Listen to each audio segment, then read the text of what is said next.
What's going on, YouTube? This is SG1 Sports, and you're watching our Big Ten football channel.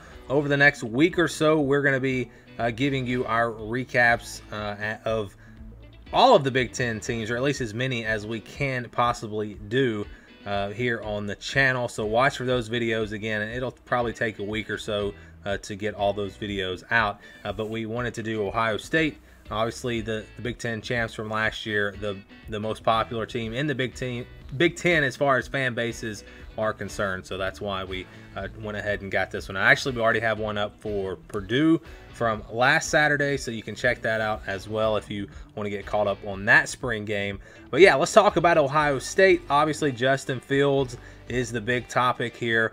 I'll get back to him in a second. I'm actually going to start with some of the other things that I noticed in this game, and then we'll talk about Justin Fields.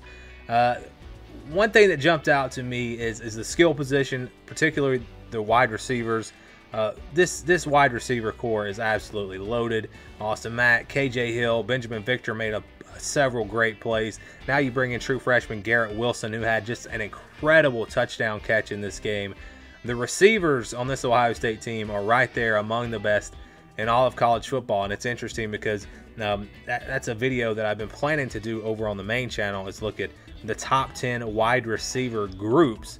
And I was considering Ohio State, but I hadn't really put a lot of thought into it yet. But after watching this game, I feel pretty confident that you're going to see them on that video. So they look good there. The offensive line was okay. I wouldn't say anything jumped out at me.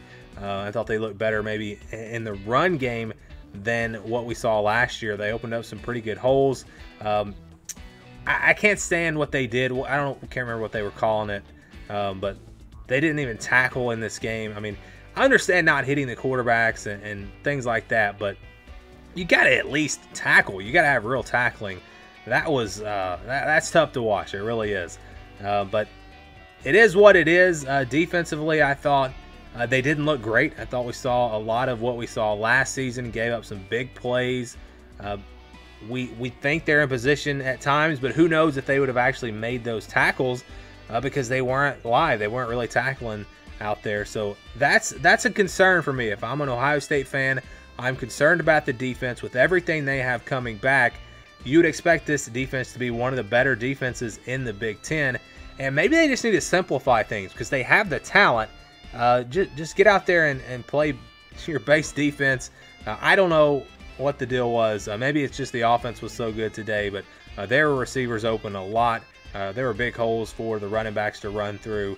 And the defensive line, I think, is going to be fine. It's really that back end, the linebackers, the secondary, where they've got to clean it up. That's what has cost them in some games in the past. We'll see if they're able to improve there once they get through the summer and get into fall camp. So offensively, receivers looked fantastic.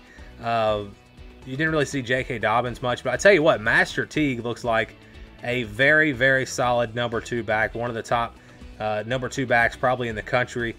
And we kind of thought that coming in this year. He got some experience last year, but he really looked good in this game. I was impressed with him. On the defensive side, yes, they struggled at times, but they did come up with some turnovers. Jason Went had 2 interceptions. Very impressive game for him. I would definitely put him as the MVP of the defense. And how about the punter proposing to his girlfriend? That was a pretty cool moment there. I really like the way they did that. Obviously, it has nothing to do with football, but just thought I would mention that. So let's get back to the quarterbacks. And, of course, obviously we're going to talk about Justin Fields. And is there really a competition here? Does Justin Fields have any competition? That's the big question. I tell you what, I was impressed with Matthew Baldwin. I thought he played pretty well in this game. He wasn't great, but he looked like he had potential. Not the runner that Justin Fields is, but I think he could be a pretty solid backup. I don't think he's going to win the starting job. I think Justin Fields will be the starter, no doubt about it. But I thought it was a little bit of inconsistency from Justin Fields. I think he's got a long ways to go just developing as a quarterback. But he's an elite athlete, and he's such a good runner that he's gonna start. Even if he is limited in the passing game, even if you see a situation like Kelly Bryant at Clemson back a couple of years ago, Jalen Hurts at Alabama, couple of years ago. You know, he can at least do that. He can throw as well as those two guys could at that time. Probably can throw better. And it's not even that's how good he can throw. Don't get me wrong. He's got the arm strength. He's got the talent. He's got all the tools. It's just that learning the playbook, making the right decisions, delivering the ball with accuracy, you know, things like that. Little things that if he can put together, he can become a star as soon as 2019. The question is, will he be able to do that this offseason? And that's what we don't know. But he's going to start.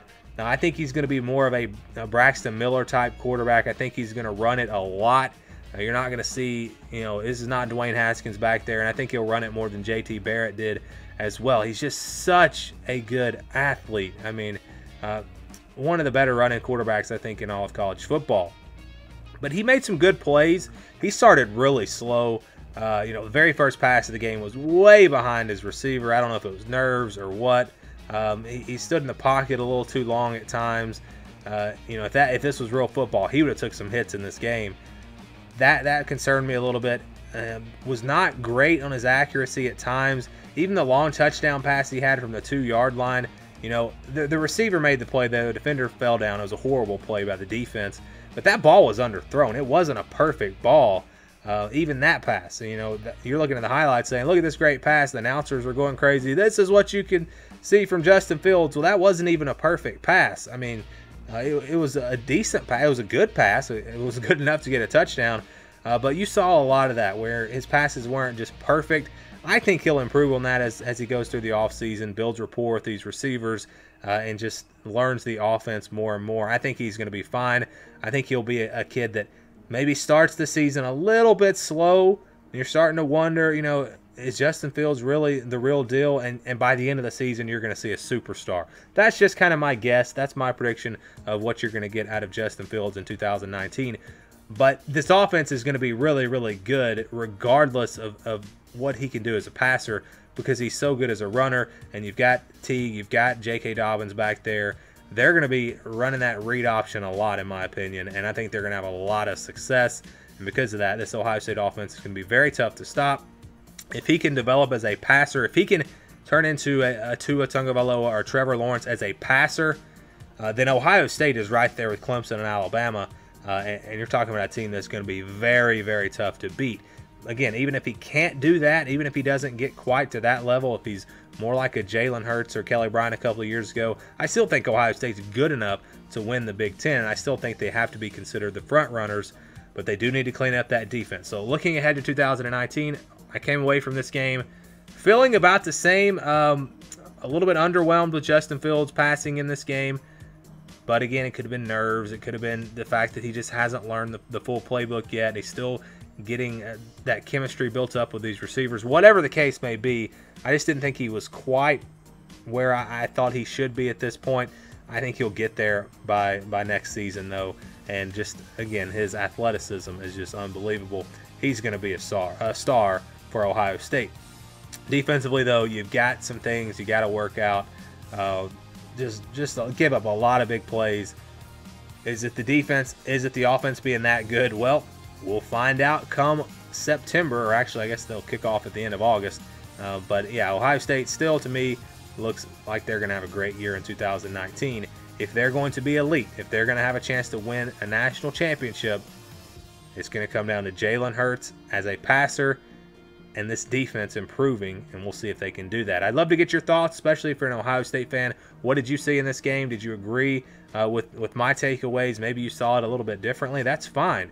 I have no problem with a difference of opinions. I like to get different opinions and see what you guys have to say about these games. So let me know down in the comments what you thought. Thank you for watching this video. Again, we have a lot more Big Ten content coming to this channel very, very soon. If you're a Big Ten football fan, please subscribe. I promise you will like the content that we deliver over the next, well, really through this entire offseason and then into the college football season. And if you're a fan of another conference, subscribe to those channels as well. Just go to sg1sports.com/channels to find all of our channels. Again, thank you for watching, and stay tuned for more here on the SG1 Sports Big Ten Football Channel.